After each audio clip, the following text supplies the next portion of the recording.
ನಿಮಗೀಗಾಗ್ಲೇ ಜೀವಕೋಶ ಅನ್ನೋದ್ರ ಬಗ್ಗೆ ಸ್ವಲ್ಪ ಮಟ್ಟಿನ ಕಲ್ಪನೆ ಬಂದಿರಬಹುದು ಅನ್ಕೊಳ್ತೀನಿ. ಹಾಗೆ ನಿಮಗೆ ಜೀವಕೋಶ ಜೀವನದ ಅತ್ಯಂತ ಮೂಲ ಘಟಕ ಅಂತ ತಿಳಿದಿರಬಹುದು ಅಂತ ಭಾವಿಸ್ತೀನಿ. ಇನ್ನು ಕೆಲವರು ವಾದ ಮಾಡ್ತಾರೆ, ಈ ಕೋಶಗಳೆಲ್ಲ ವೈರಸ್ಗಳು ಜೀವನದ ಅತ್ಯಂತ ಮೂಲ ಘಟಕ ಅಂತ.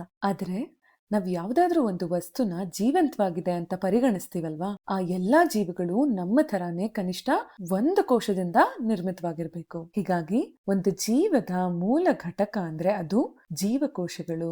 ಅದಕ್ಕೆ ಪ್ರತ್ಯಕ್ಷ ಉದಾಹರಣೆ ಅಂದ್ರೆ ಈ ವಿಡಿಯೋ ಮಾಡ್ತಿರೋ ನಾನು ಕೂಡ ಲಕ್ಷಾಂತರ ಜೀವಕೋಶಗಳಿಂದ ನಿರ್ಮಿತವಾಗಿದ್ದೀನಿ. ಹಾಗೆ ಸಾಮಾನ್ಯರಲ್ಲಿ ಒಂದು ತಪ್ಪು ಕಲ್ಪನೆ ಇದೆ, ಜೀವಕೋಶಗಳು ಚಿಕ್ಕದಾಗಿರ್ಬೇಕು.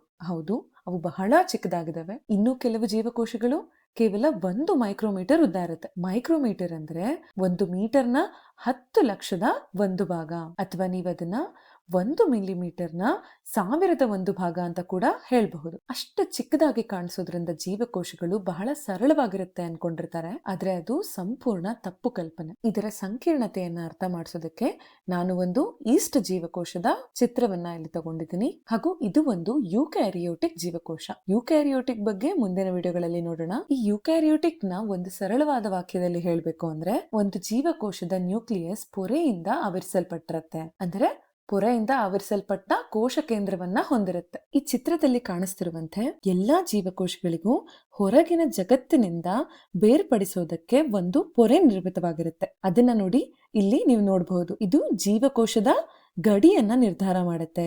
ಹಾಗಾಗಿ ನಾವದನ್ನ ಕೋಶ ಪೊರೆ ಅಂತ ಕರಿತೀವಿ. ಇನ್ನು ಈ ಪೊರೆಯಿನ ಒಳಭಾಗವನ್ನ ನಾವು ಸಾಮಾನ್ಯವಾಗಿ ಕೋಶ ದ್ರವ ಅಥವಾ ಇಂಗ್ಲಿಷ್ ನಲ್ಲಿ ನಾವು ಸೈಟೋಪ್ಲಾಸ್ಮಾ ಅಂತ ಕರಿತೀವಿ. ಕೋಶ ದ್ರವ ಅಂದ್ರೆ ಕೇವಲ ದ್ರವವಷ್ಟೇ ಅಲ್ಲ, ಅದರೊಳಗೆ ಎಲ್ಲಾ ಅಂಶಗಳನ್ನ ಒಳಗೊಂಡಿರುತ್ತೆ ಮತ್ತು ಜೀವಕೋಶದ ಸಂಕೀರ್ಣತೆಯ ಮೇಲೆ ಅದು ಅವಲಂಬಿತವಾಗಿರುತ್ತೆ. ಕೇವಲ ಈ ಕೋಶ ದ್ರವದಲ್ಲಿರುವಂತಹ ದ್ರವವನ್ನಷ್ಟೇ ನಾವು ಸೂಚಿಸಬೇಕು ಅಂದ್ರೆ ಅದನ್ನ ನಾವು ಸೈಟೋಸೋಲ್ ಅಂತ ಕೂಡ ಕರಿತೀವಿ. ಈ ಯೂಕ್ಯಾರಿಯೋಟಿಕ್ ಕೋಶದಲ್ಲಿರುವಂತಹ ಒಂದು ಲಕ್ಷಣ ಅಂದ್ರೆ ಅದರಲ್ಲಿರುವಂತಹ ನ್ಯೂಕ್ಲಿಯಸ್ ಮೆಂಬ್ರೇನ್ ನಿಂದ ಅಂದ್ರೆ ಪೊರೆಯಿಂದ ಆವರಿಸಲ್ಪಟ್ಟಿರುತ್ತೆ. ನೋಡಿ, ಈ ರೀತಿಯಾಗಿ. ಇದು ಎಲ್ಲಾ ಕೋಶಗಳಲ್ಲೂ ಸಾಮಾನ್ಯ ಲಕ್ಷಣವಾಗಿರೋದಿಲ್ಲ. ಆದ್ರೆ ನಾನಿಲ್ಲಿ ಯಾಕೆ ಹೇಳ್ತಿದ್ದೀನಿ ಅಂದ್ರೆ, ನೋಡಿ ಇಲ್ಲಿ ಈ ಕೋಶ ದ್ರವದಲ್ಲಿರುವಂತಹ ಸಂಕೀರ್ಣತೆಯ ಅಂಶಗಳು ಈ ನ್ಯೂಕ್ಲಿಯಸ್ ಒಳಗೆ ಅಂದ್ರೆ ಕೋಶ ಕೇಂದ್ರದ ಒಳಗೆ ಇಲ್ಲ. ಹಾಗಾಗಿ ಯೂಕ್ಯಾರಿಯೋಟಿಕ್ ಕೋಶದಲ್ಲಿರುವಂತಹ ನ್ಯೂಕ್ಲಿಯಸ್ ನ ಒಳಭಾಗವನ್ನ ಅಂದ್ರೆ ಒಳ ದ್ರವ್ಯವನ್ನ ನಾವು ನ್ಯೂಕ್ಲಿಯೋಪ್ಲಾಸ್ಮಾ ಅಂತ ಕರಿತೀವಿ. ಇದರ ಬಗ್ಗೆ ಕೂಡ ನಾವು ಮುಂದೆ ಇನ್ನಷ್ಟು ತಿಳ್ಕೊಳ್ಳೋಣ. ಈಗ ಎಲ್ಲಾ ಕೋಶಗಳಲ್ಲಿ ಸಾಮಾನ್ಯವಾಗಿ ಕಂಡುಬರುವಂತಹ ಇನ್ನೊಂದು ಲಕ್ಷಣವನ್ನ ನೋಡೋಣ, ಅದೇ ರೈಬೋಸೋಮ್ಗಳು. ಈ ಚಿತ್ರವೇ ತೋರಿಸ್ತಿದೆ ನೋಡಿ, ಇಲ್ಲಿರುವಂತಹ ಎಲ್ಲಾ ಚಿಕ್ಕ ಕೆಂಪು ಬಿಂದುಗಳು ರೈಬೋಸೋಮ್ಗಳನ್ನ ಬಿಂಬಿಸ್ತಾ ಇದಾವೆ. ನೀವು ಯೋಚಿಸ್ತಿರಬಹುದು, ಅರೆ ಕೋಶಗಳೇ ಬಹಳ ಚಿಕ್ಕದಾಗಿರ್ತವೆ, ಆದ್ರೆ ಈ ರೈಬೋಸೋಮ್ಗಳು ಅದರಲ್ಲಿ ಇನ್ನೂ ಚಿಕ್ಕದಾದಂತ ಅಂಶವಾಗಿದೆಯಲ್ಲ ಅಂತ. ಈ ರೈಬೋಸೋಮ್ಗಳು ವಾಸ್ತವವಾಗಿ ಸಂಕೀರ್ಣ RNA ಮತ್ತು ಪ್ರೋಟೀನ್ಗಳ ರಚನೆಯಾಗಿರ್ತವೆ.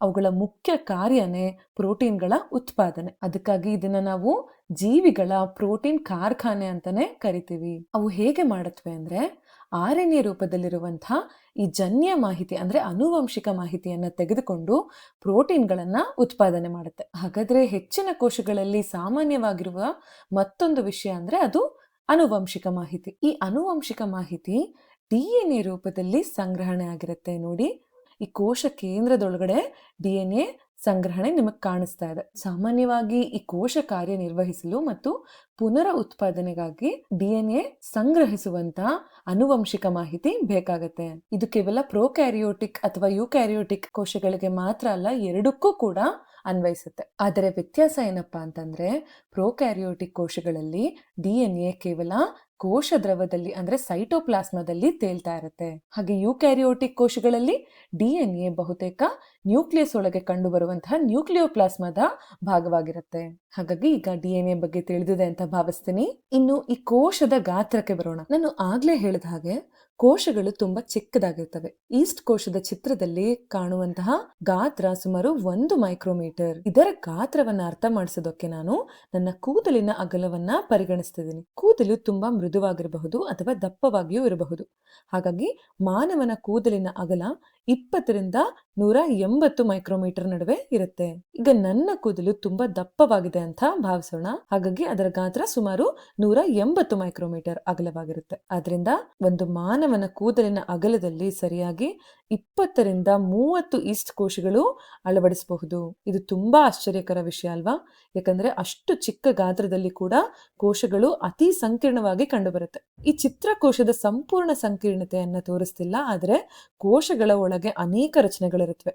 ಅವುಗಳು ವಸ್ತುಗಳನ್ನ ಸಾಗಿಸೋದಕ್ಕೆ, ಚಲಿಸೋದಕ್ಕೆ ಮತ್ತು ಕೋಶಕ್ಕೆ ಆಕಾರವನ್ನ ನೀಡುವುದಕ್ಕೆ ಸಹಾಯ ಮಾಡತ್ತೆ. ಈ ವಿಡಿಯೋವನ್ನ ನಾನು ಇಲ್ಲಿಗೆ ನಿಲ್ಲಿಸ್ತಾ ಇದ್ದೀನಿ. ಮುಂದಿನ ವಿಡಿಯೋದಲ್ಲಿ ನಾವು ಯೂಕ್ಯಾರಿಯೋಟಿಕ್ ಹಾಗೂ ಪ್ರೋಕ್ಯಾರಿಯೋಟಿಕ್ ಕೋಶಗಳ ಬಗ್ಗೆ ಹಾಗೂ ಅವುಗಳ ಚಲನೆ, ಕಾರ್ಯನಿರ್ವಹಣೆಗಳ ಬಗ್ಗೆ ಹೆಚ್ಚಿನ ವಿವರಗಳನ್ನ ನೋಡ್ತಾ ಹೋಗೋಣ.